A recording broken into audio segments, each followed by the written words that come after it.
Alright. Hi John, it's Jake Hills from my IMP 2 exam.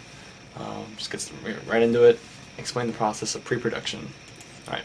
Pre-production is where the project is planned out, everything is set in stone about what you're going to do, what you want to capture, how you're going to do it, when you're going to do it, where you're going to do it, what it's going to look like. All that stuff's planned out from the beginning so that when you actually get into production and stuff like that, it goes smoothly and everything's as ironed out as it can be as fast as possible and as soon as possible. And it also allows you to pitch the idea and give a premise on what it actually is before you actually start making it.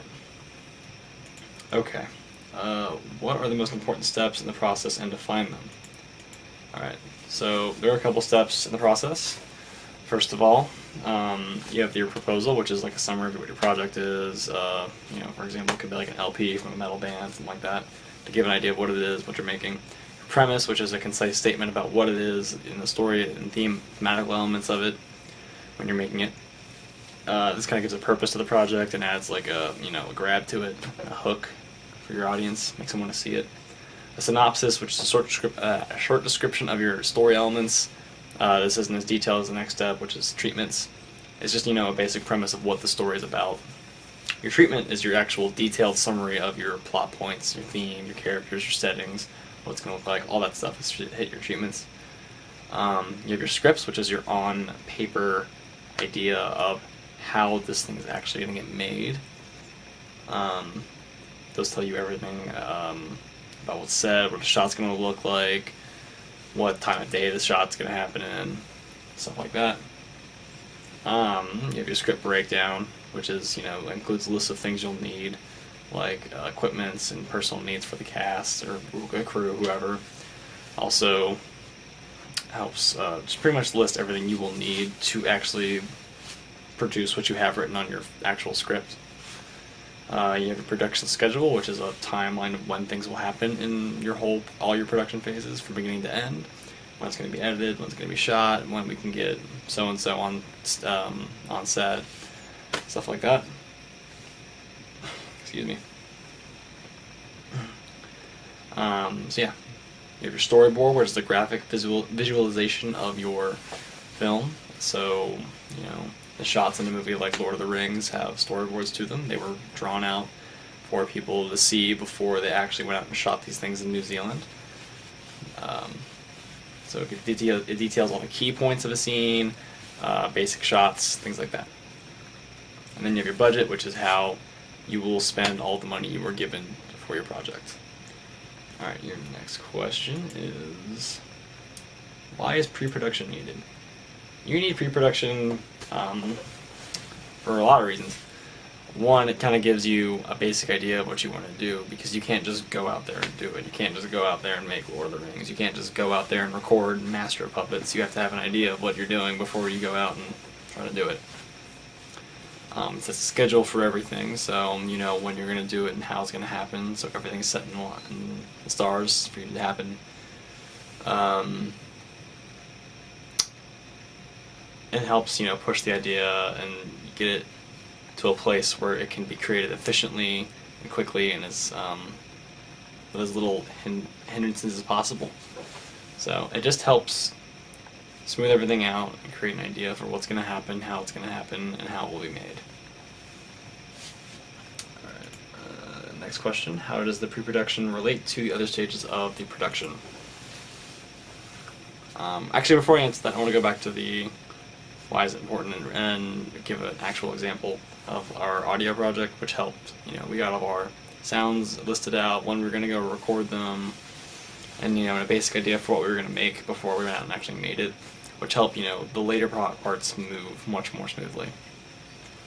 Your next question again was, how does the production relate to every other stage of the production? So pre-production relates to actual production because it tells you what you're going to try to get in production and try to capture, and how you want to do it, when you want to do it, who you want to do it with, all that sort of stuff. And then it relates to post-production because it lists out and kind of tells you what you want to do in post-production to create your final product. Like, you don't just go into post and just kind of just do it willy-nilly. You have to have an idea. So pre-production gives you that idea of how you want to edit it and how you want to manipulate it to make it that final product that people are going to want. So yeah, it helped, like for the audio project, it helped us help create a timeline for what we were going to do, how we were going to capture it, and then in the end it helped us figure out how we wanted to arrange it to actually make it what we wanted, how to make it that final product that everyone was going to want to see.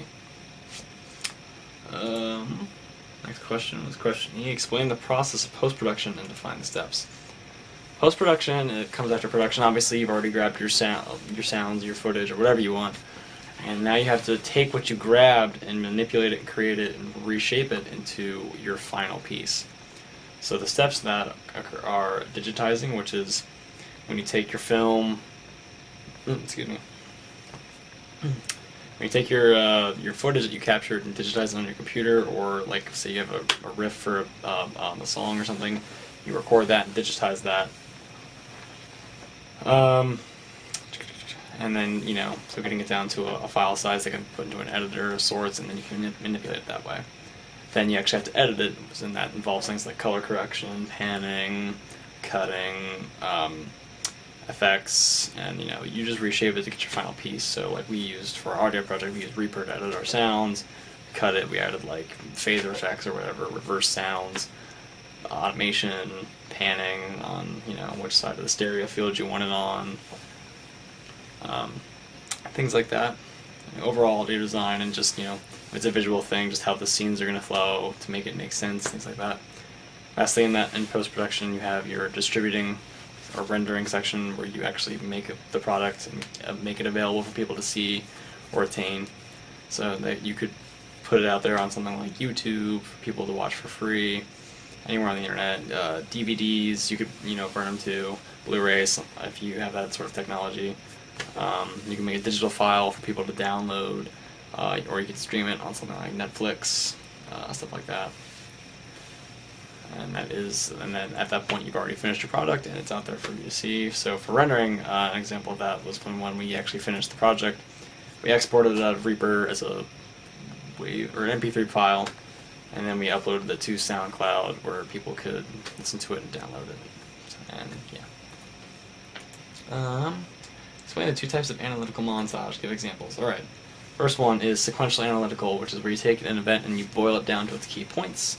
So an example of this is when, I know you had one on the discussion board, was people making a LED light wall. They made a bunch of LED lights, wired them up, programmed them to light up in certain times, put that in the wall, and then mounted that onto a fireplace. And it shortened that whole lengthy process in a couple of minutes. The next type is sectional analytical.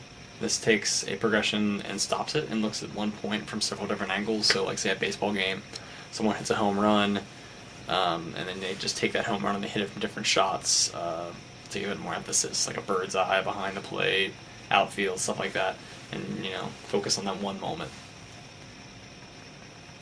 Alright. Explain two types of idea associative montage. Give examples. Alright.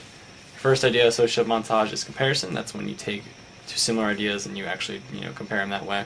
So an example of this, and you do it to reinforce a theme. An example of this is the Rocky IV training montage where Rocky and the Russian, I can't remember his name, are training in different settings. So you have Rocky in the wilderness, and you have the Russian in a gym, technology and weights and stuff, and Rocky's out lifting trees and running in snow, crazy things like that.